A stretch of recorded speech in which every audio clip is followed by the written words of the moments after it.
Assalamu alaikum, dears. We are here with a new lecture. This video lecture is about the characters, the major characters in the play A Doll's House, written by Henrik Ibsen. Let's start. Uh, the first main character of the play is Nora Helmer. She is obviously the protagonist of the play, and she's a young wife and a mother of three children married to Torvald Helemer. They both live a very comfortable and happy life in the start of the play, and we see the love relationship between the husband and wife. Helmer calls Nora with different names like Squirrel and Skylark and My Songbird.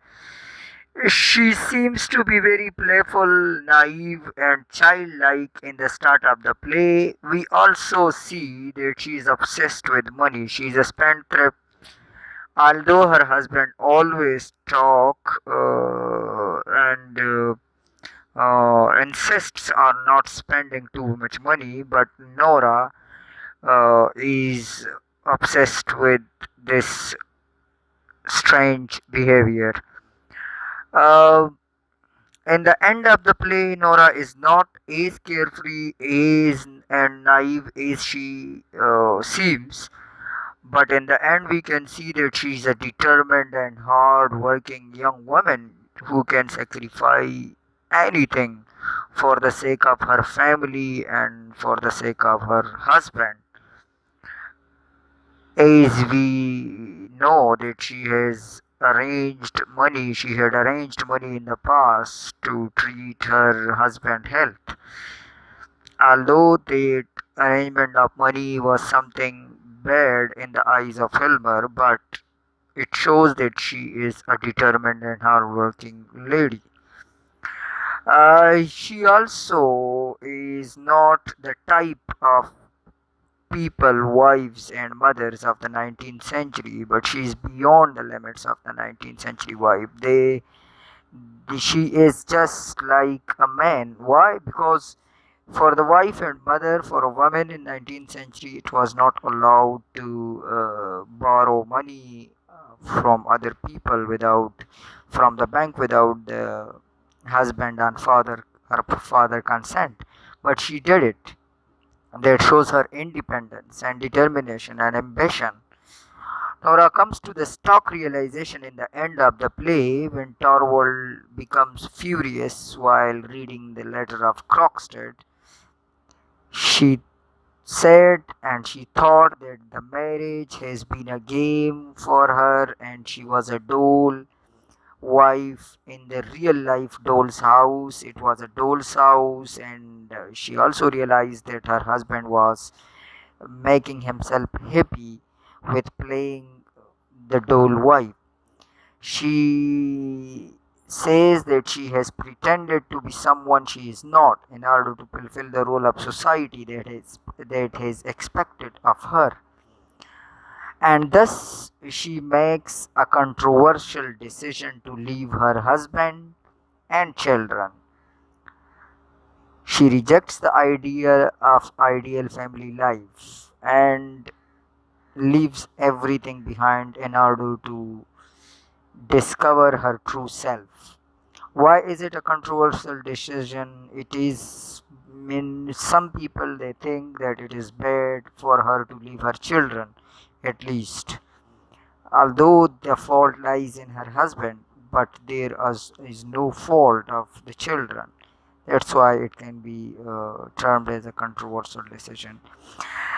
The second character of the play is Torvald Helmer. He is a lawyer, but he's not a practicing lawyer, as he's appointed as a director of an investment bank.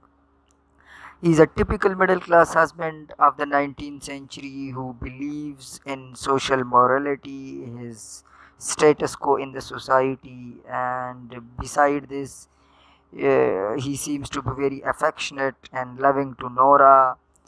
That's why he calls different names. But that these names suggest that Torvald treats Nora like a pet, not a human. He's also very controlling, forbidding, and instructing her husband, and he instructs his wife like a father would instruct a child. So it's again a very strange attitude. He has a very strong sense of moral because as a barrister he refused to involve himself with any case that he didn't believe to be morally sound, and it shows how much he take care of social status. Then uh, we also come to know in the end that Torvald's morality is actually a pride, it is a social appearance, and it is being respected by others. It is not related to the real concept of right and wrong. Because when he comes to know that his social appearance will be damaged after Krogstad make the news public, but when he comes to know that he will never do so, he becomes very happy. This is all his morality, that he is taking care of his own social appearance and social status. And then he becomes quite content to cover Nora's crime when he knows that the news will not be public. Thus, he reveals to be a very hypocrite person and very conscious of other people's perception of him. And that's the reason Nora starts believing that she's a doll. She's not a human in this house. We also learn that Torvald appreciates beauty and has an aversion to see anything ugly or distasteful. And this includes sickness. He also thinks that sickness is ugly and he hates it. Dr. Rank says that he doesn't wish Torvald to visit him on his deathbed for this very reason, because he hates it. This is all about Mr. Torvald. Now let's talk about Niels Krogstad, another character. He is a solicitor in the bank, not holding a very good rank in the bank. That's why he has a very small position, and he's the one who lends money to Nora in the start when she is in need of money for taking care of her husband's health. He is the antagonist of the play, but not a villain, because a change in his behavior is very positive in the end of the play. Krogstad has reasonable motives for behaving as he does. He is a widower, and he needs to keep his job at the bank in order to provide for his children, in order to take care of his children, his family. Thus, he has a very strong motive of threatening Nora. He sees a comparison to a Helmer. Helmer is hypocrite. He hides things, and when he becomes furious, he then shows his true identity, true self. But on the other hand, Krogstad is not hypocrite. He shows what he thinks and what he is. Then, like Nora, Krogstad also forged a signature once, and that's why Helmer hates him for that forgery. Dr. Ranks refers to him as morally deceased. Again, it shows Dr. Ranks' 18th century, 19th century morality. Again, Torvald also refers him to poisoning his children with lies and deception.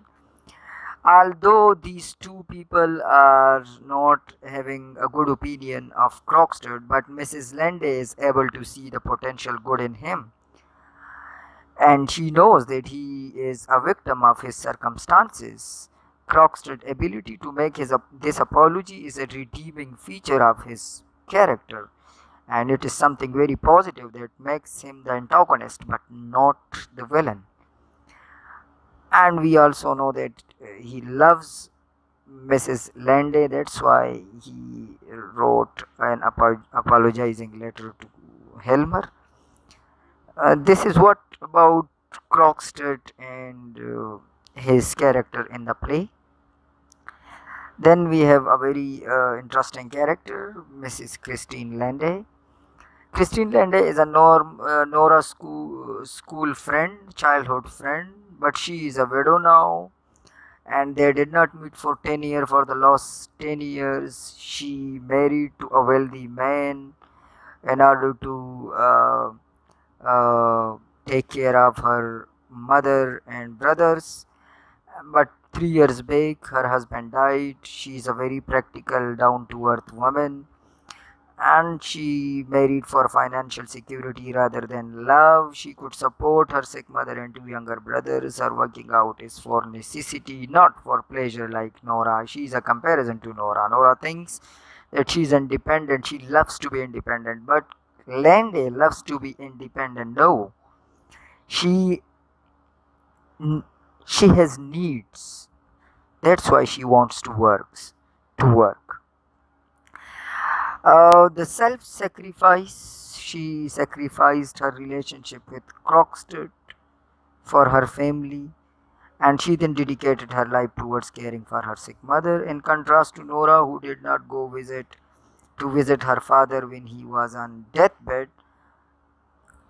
That's very interesting. Nora is completely different from Lande. Lande has given her life for taking care of her mother.